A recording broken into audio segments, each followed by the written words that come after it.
नमस्कार दोस्तों, मैं डॉक्टर पवन बासनीवाल आपका स्वागत करता हूं, वेलकम करता हूं।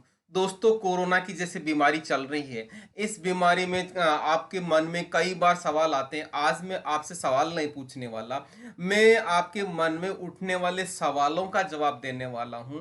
तो आप इसको सारे सवालों का जवाब सुनने के लिए पूरा वीडियो देखें। यहाँ पे मैं बहुत सारे वीडियोज में पहले से डाल चुका हूँ। आपको इम्यूनिटी कैसे बढ़ानी है, यदि आपको खांसी आ रही है तो खांसी का कैसे ट्रीटमेंट करना चाहिए घर पे कोरोना के ट्रीटमेंट के बाद में, या जैसे कि क्या बलगम ज़्यादा आ रहा है, सूखी खांसी आ रही है, या विटामिन सी और जिंक आपको क्यों क्यों ज़्यादा लेना चाहिए, ये सारी चीज़ मैं आपको पहले से बता चुका हूँ। यहाँ डिस्क्रिप्शन बॉक्स में आपको उनके सभी के लिंक मिल जाएंगे। आप उनको वन बाय वन देख सकते हैं और यहाँ पे एक इस पूरे वीडियो को देखने के बाद में आप उसको देखिएगा। ओके, तो मैं बात करूंगा पहला क्या है, क्या मेरे कोरोना हो सकता है। दोस्तों, यदि आपके गले में खराश, सांस लेने में कठिनाई और खांसी हो रही है तो आपको हो सकता है कोरोना हो। वो आपको कैसे पता लगेगा? प्रॉपर डायग्नोस्टिक टेस्ट होगा, तभी आपको कंफर्म होगा कि आपका कोरोना हो चुका है। ओके, तो ध्यान अभी अब बात आती है कि सर मुझे कौन सा टेस्ट करवाना चाहिए। तो आपको डायग्नोस्टिक लैब में ही टेस्ट करवाना चाहिए डॉक्टर की एडवाइस के हिसाब से। जैसे कि आपका पहला आरटीपीसीआर है, रैपिड एंटीजन टेस्ट होता है, कंप्लीट ब्लड काउंट होता है, न्यूट्रोफिल लिम्फोसाइट रेशियो होता है, डी डाइमर टेस्ट होता है, सी क्रिएटिव प्रोटीन टेस्ट होता है जिसको सीआरपी प्रोटीन टेस्ट भी बोलते हैं। चेस्ट का एक्सरे भी करते हैं, चेस्ट सीटी स्कैन भी करते हैं चेस्ट का।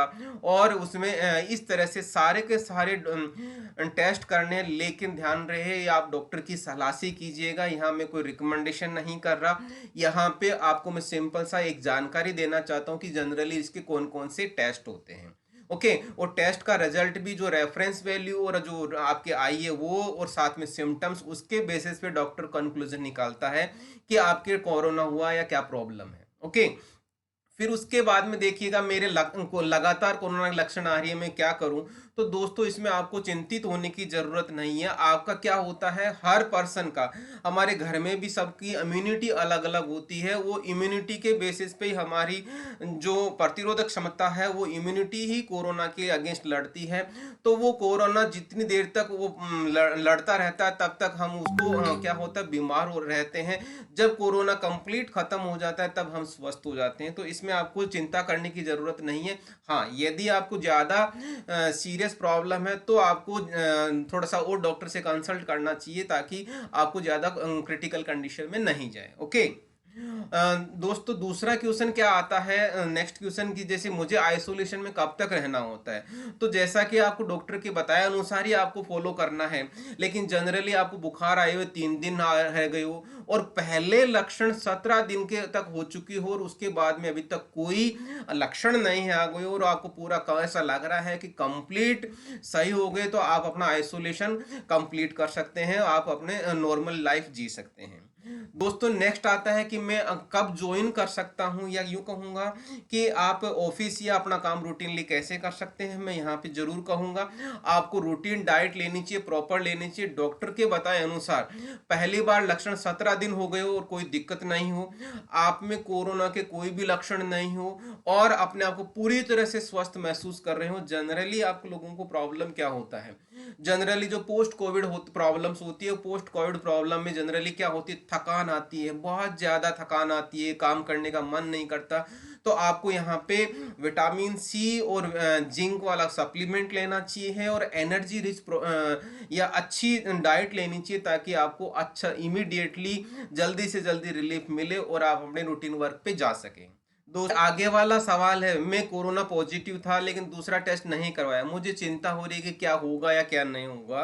तो दोस्तों, इसमें आपको डरने की जरूरत नहीं है। डॉक्टर के अनुसार अब यदि कोरोना का संक्रमण कंप्लीट ठीक हो चुका हो और पहली बार जब लक्षण आए थे उसके 17 दिन हो चुके और अभी आपको कोई दिक्कत नहीं हो और आप अपनी तरफ अपने आप को पूरी तरह स्वस्थ महसूस कर रहे हो, तो दोबारा टेस्ट करवाने की जरूरत नहीं है।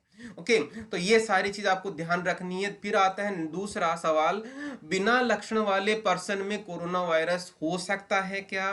तो जवाब क्या होगा दोस्तों, शायद आपको पता है या नहीं, लेकिन मैं आपको कहूंगा 100% हो सकता है। ऐसे मरीज में एंटीबॉडी जनरली मिलती है, जिसमें क्या इम्यूनिटी, मतलब उसमें या तो इम्यूनिटी बहुत ज्यादा है, या उसमें पहले से कोरोना हो गया, दोबारा इन्फेक्शन हुआ तो उसमें एंटीबॉडी बनी हुई रहती है, तो वो एंटीबॉडी उसके लक्षण नहीं आने देती, या उसके वैक्सीन लगाया हुआ हो। तो आपको ध्यान रखना है, इस तरह के पर्सन में यदि रैंडम सैंपलिंग के टाइम पे उसको पॉजिटिव आ गया तो हमें उसको कम से कम 14 दिन के लिए आइसोलेशन में रखना चाहिए, ताकि फैमिली मेंबर्स या कहीं पे जाता है काम करने के लिए वहां पे वो स्प्रेड नहीं करे, क्योंकि यदि उसके लक्षण तो नहीं आएंगे लेकिन वो फैला तो सकता है। इस तरह से हमें ध्यान रखना है। ओके, फिर अपन बात करते हैं नेक्स्ट आगे अंकि क्या कभी किसी कोरोना पॉजिटिव व्यक्ति के पास जाए बिना भी कोरोना संक्रमण हो सकता है?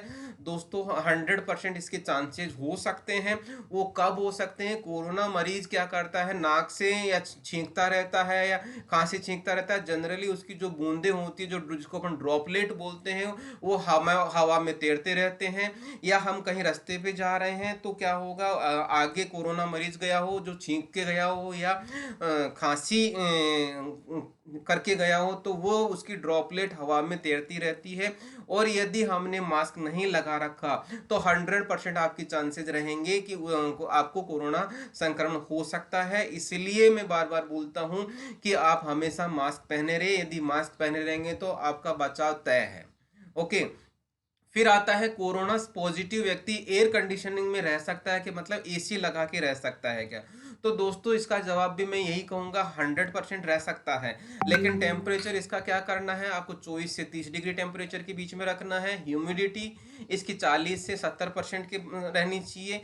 और एक इसमें खास बात ये कहूंगा कि इसमें एग्जॉस्ट फैन या छोटी खिड़की होनी चाहिए, जिससे क्या हो, इसकी हवा, जो रूम की हवा है वो बाहर निकलती रहे और अच्छी हवा आती रहे, जिससे क्या होगा, वहां पे संक्रमण होने के चांसेस कम हो जाएंगे। और एक चीज और यहाँ पे, जो व्यक्ति एसी रूम में किसके साथ में, कोरोना मरीज के साथ में रहता है, तो उसको हमेशा मास्क पहनना जरूरी है दोस्तों। फिर उसके साथ में एक साथ और कहूं, यदि सेंट्रलाइज्ड एसी है तो वहां पे संक्रमित और असंक्रमित व्यक्ति एक साथ नहीं रहे। वहां पे सेंट्रलाइज्ड एसी में वो क्या, हवा घूमती रहती है, तो वहां पे उस हवा में कोरोना वायरस या ड्रॉपलेट रहेंगे, जिसकी वजह से दोबारा संक्रमण हो सकता है असंक्रमित व्यक्ति को। ओके, तो ये हो गया। फिर नेक्स्ट सवाल आता है दोस्तों, क्या कोरोना पॉजिटिव व्यक्ति रूम कूलर का उपयोग कर सकता है? इसका जवाब भी मैं आपको यही कहूंगा कि कर सकता है, लेकिन इसकी भी अगेन शर्तें हैं। कौन सी? कूलर आप यदि यूज करेंगे तो हवा बाहर से अच्छी फेंकेगा, जो अच्छी हवा होगी वो कोरोना पेशेंट के लिए अच्छी होगी। लेकिन ध्यान रहे, आपकी कूलर वाली टंकी में जिसमें पानी रहता है वो साफ रहे, और एक छोटी खिड़की या एग्जॉस्ट फैन होना चाहिए, जिससे वो यहाँ की कमरे की जो गंदी हवा है वो बाहर निकल सकते हैं। और लास्ट में इसमें यह कहूंगा कि असंक्रमित व्यक्ति हमेशा मास्क पहने, जिसकी वजह से क्या होगा कि वो संक्रमण के लिए प्रोटेक्शन रहेगा। ये चीज मैं आपको जरूर याद दिलाना चाहूंगा। लास्ट में दोस्तों यही कहूंगा मैं, सकारात्मक रहें, स्वस्थ रहें, अपनी इम्यूनिटी को इम्प्रूव करते रहें, सेफ रहें, कोरोना गाइडलाइन को फॉलो करते रहें। और यदि आपको ये नॉलेज अच्छा लगा तो अपने दोस्तों को, अपने फ्रेंड सर्किल को, अपने फैमिली मेंबर को, सबको शेयर कीजिएगा। Thank you once again.